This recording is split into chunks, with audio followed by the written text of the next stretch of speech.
SSC ছাত্রছাত্রীরা এই ইংরাজি দ্বিতীয় পত্রে ১৫ নাম্বার নিশ্চিত করতে চাও নাকি ভুল ফরম্যাটের কারণে নাম্বার হারাতে চাও?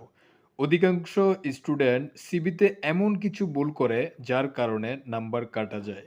আজকে তোমাদের সিভি রাইটিংয়ের পূর্ণ মার্কস তুমি কিভাবে নিশ্চিত করবে, সম্পূর্ণ প্রসেস, সম্পূর্ণ ফরম্যাটটি দিয়ে দিব। অনেক শিক্ষার্থী চাচ্ছ যে একটি ফরম্যাটের মাধ্যমে যাতে পৃথিবীতে যত ধরনের অ্যাপ্লিকেশন হয় সব ধরনের সিভি অর্থাৎ অ্যাপ্লিকেশনটা তুমি লিখতে পারো। সো চলো বেশি কথা না বলে আজকের ভিডিওটি আমরা শুরু করি। সিভি লেখার জন্য ফার্স্ট অফ অল তোমাকে এখানে ডেট লিখতে হবে। এখানে ডেটটি লিখতে হবে তোমাদের। প্রথমে ডেটটি লিখবে, যেদিন তুমি পরীক্ষায় অংশগ্রহণ করবে সেদিনের ডেটটি লিখবে। এরপরে দা লিখবে। এখন তোমাদের দা, এখন তুমি যদি কোনো স্কুল কলেজের চাকরির জন্য হলে তুমি লিখবে দ্য হেডমাস্টার, দ্য প্রিন্সিপাল। অর্থাৎ তোমার পরীক্ষার প্রশ্নে যেই সিবিটি আসবে তুমি ওই সিবির সাবজেক্টটি লিখে দিবে। তারপরে দ্য হেডমাস্টার, দ্য প্রিন্সিপাল, ওইটা তোমার প্রশ্নের মধ্যে থাকবে। অথবা তোমার কোনো কোম্পানির জন্য আসলে লিখবে the managing director, the authority. আর যদি তোমার কোনো ব্যাংকের চাকরির জন্য হয় তাহলে লিখবে দ্য ম্যানেজিং ডাইরেক্টর। আর যদি তুমি কোনো কিছুই না বুঝতে পারো তাহলে তুমি লিখবে the authority, the managing director, যে কোনো একটি লিখে দিবে, দ্য অথরিটি লিখে দিবে। ধরো তোমার পরীক্ষায় এখন এসেছে হেডমাস্টার সম্পর্কে, অর্থাৎ তোমার একটি চাকরির জন্য, একটি মাদ্রাসাতে চাকরির জন্য বা স্কুলে চাকরির জন্য তুমি লিখবে দ্য হেডমাস্টার। এখন আইটিটি বাজার, কুমিল্লা। আমি স্থানটি লিখে দিয়েছি। এরপরে তুমি লিখবে সাবজেক্ট। সাবজেক্ট লিখবে application for the post of assistant teacher, অথবা তোমার যেই সাবজেক্টে তোমাদের অ্যাপ্লিকেশন বা সিবিটি আসবে তোমরা ওইটা লিখে দিবে। এতটুকুই তোমার কাজ। আর সিবি লেখার জন্য তোমার এরপর লিখবে dear sir, in response to your advertisement published in the daily আইটিফিক অন দ্য, তুমি যে সালে হচ্ছে তুমি যে তারিখে তুমি দ্য ডেইলি আইটিফিক অর্থাৎ তুমি যে সংবাদ পত্রিকার মধ্যে পেয়েছো সেটা এখানে তুমি লিখে দিবে। I would like to apply for the post in enclosed here with for your kind consideration. এটা তুমি জাস্ট সুন্দর করে লিখে দিবে। বাস এই ফরম্যাটটি সুন্দর করে লিখবে। এরপরে দেখো, I hope you will consider me a suitable candidate for the position mentioned above. Just এতটুকু তুমি লিখবে। এরপরে লিখবে তোমার ইউর ফেথফুলি ফারুক মজুমদার। এটা হচ্ছে তোমার সিভির প্রথম পার্ট। আরেকটা জিনিস তোমাদের জানিয়ে রাখি, যেটা তোমাদের অবশ্যই মনে রাখতে হবে, সেটি হচ্ছে অবশ্যই তোমরা বাম দিক থেকে শুরু করবে ডান দিকে, অর্থাৎ খাতার কিভাবে তোমাদেরকে বোঝানো যায় দেখো। এটা মনে করো তোমাদের একটি পেজ, তোমাকে একটু উদাহরণ দিয়ে বোঝাচ্ছি। এই পেজের এই পাশ থেকে তুমি লিখবে, এই পাশে মধ্যখানে শিলে থাকে। সো এদিক থেকে লিখবে এদিক পর্যন্ত। সিবি লেখার সিস্টেম হচ্ছে এভাবে। এখন তুমি যদি পিছনের পেজটা থেকে লেখা শুরু করো, এখানে প্রথম পৃষ্ঠার তুমি শেষ করো, তাহলে তোমার কিন্তু সিবিতে সম্পূর্ণ নাম্বার তুমি পাবে না, অর্থাৎ শিক্ষক তোমাকে সম্পূর্ণ নাম্বার দেবে না, কারণ এটা সঠিক প্রসেস নয়। বাট তুমি যদি ডান দিক থেকে বাম দিকে সুন্দরভাবে লিখো, এপাশ থেকে এপাশ সমান করে, তাহলে তোমাকে সম্পূর্ণ নাম্বার দিতে শিক্ষক বাধ্য হবে। সো এখন দেখো সিবি রাইটিংয়ের জন্য এটা হচ্ছে তোমার প্রথম প্যারাটা, প্রথম কাজটা তোমার কমপ্লিট। এখন তুমি লিখতে হবে curriculum vitae. Curriculum vitae must be চাকরির জন্য দিতে হয়। সো এখানে তোমাদের কি কি লিখতে হবে, এখানে 12টি আছে দেখো।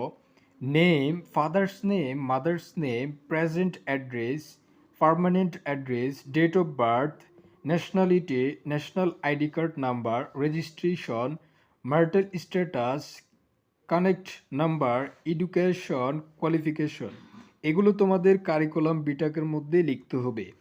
এবং সর্বশেষে তোমাদেরকে লিখতে হবে নেম অফ এক্সাম।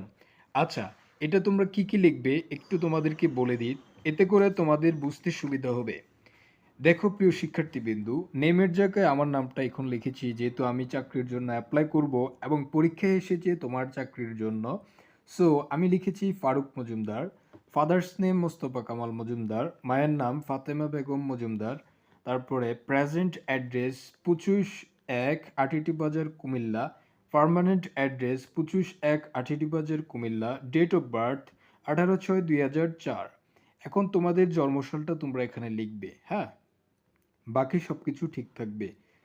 এরপরে দেখো nationality Bangladesh, national ID card নাম্বারটা তোমরা এখানে লিখবে, রিলিজিয়ন্স ইসলাম, ম্যারিটাল স্ট্যাটাস সিঙ্গেল হলে সিঙ্গেল, যদি মেরিড হও তাহলে মেরিড লিখবে। তারপরে কানেক্ট অন, তাহলে লিখবে হচ্ছে তোমাদের একটি মোবাইল নাম্বার দিতে হবে, এডুকেশনাল কোয়ালিফিকেশনটা লিখতে হবে। এটা হচ্ছে কারিকুলাম বাইটা এর প্রথম কাজ। এরপরে তোমার সিবিটা শেষ করার জন্য শেষের দিকে দেখো name of exam, MA, GPA, CGPA, year, board, university একটি টেবিল তোমরা তৈরি করবে। এখানে এমএ হচ্ছে তুমি কত সিজিপিএ পেয়েছো সেটা এখানে লিখবে 3.50, ইয়ার লিখবে 2020, বোর্ড হচ্ছে অথবা ইউনিভার্সিটি, যেহেতু এমএ হচ্ছে ইউনিভার্সিটি সো ন্যাশনাল ইউনিভার্সিটি লিখবে। এরপরে বিএ, বিএতে তুমি সিজিপিএ কত পেয়েছো 3.80, সো এরপরে লিখবে ইয়ার 2019 ন্যাশনাল ইউনিভার্সিটি। এইচএসসি তুমি কত পেয়েছো, জিপিএ হচ্ছে 5.00, এরপরে ইয়ার হচ্ছে 2015, এরপরে কুমিল্লা বোর্ড। এক্সপিরিয়েন্স লিখবে I have been working as an English teacher, তোমার স্কুলের নামটা এখানে লিখবে যেখানে তুমি চাকরির জন্য আবেদন করবে, এটি তোমাদের পরীক্ষার প্রশ্নের মধ্যে থাকবে।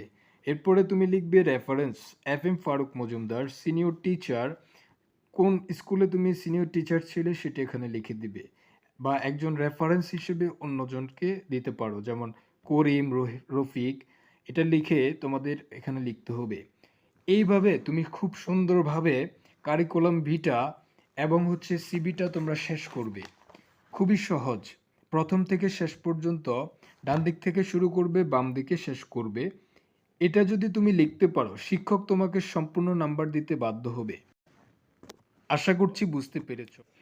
এখন আমি তোমাদের দেখাবো এমন একটা ম্যাজিক ফরম্যাট যা দিয়ে মুখস্থ না করেই যে কোনো সিবি লেখা যাবে। যারা ইংরাজিতে একদম দুর্বল তাদের জন্য এই পার্টটা লাইফ সেভার হতে পারে, ইনশাআল্লাহ হতে যাচ্ছে।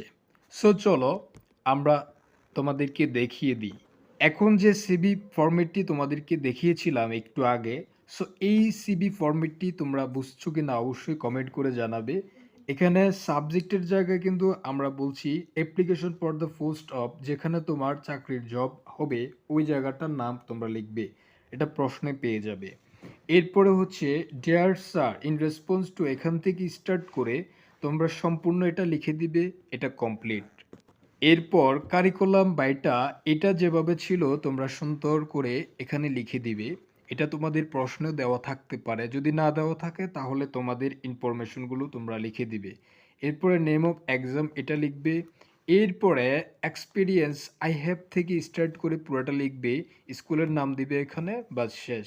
রেফারেন্স লিখবে FM ফারুক মজুমদার, আমারটা লিখেছি, তুমি তোমারটা লিখবে। সিনিয়র টিচার কোন স্কুলে তুমি জব করেছো সেটা লিখে দিবে, বাস এখানে তোমার কাজ শেষ।